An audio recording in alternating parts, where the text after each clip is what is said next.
அவரோட ஆபீஸ் வீட்டுக்கு ரொம்ப பக்கத்துல தான். அதனால தினம் லஞ்சுக்கு வீட்டுக்கு வந்துருவாரு. லஞ்ச் மட்டும் இல்ல, காஃபி பிரேக், டீ பிரேக் எல்லாம் வீட்ல தான். அதோட கூட சுட சுட ஸ்நாக்ஸும்.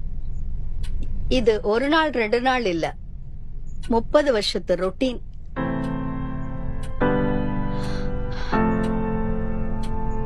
அவருக்கு தினம் இட்லி தோசை வேணும். அதுக்கு ஒவ்வொரு நாளும் ஃப்ரெஷ்ஷா மாவு அரைக்கணும்.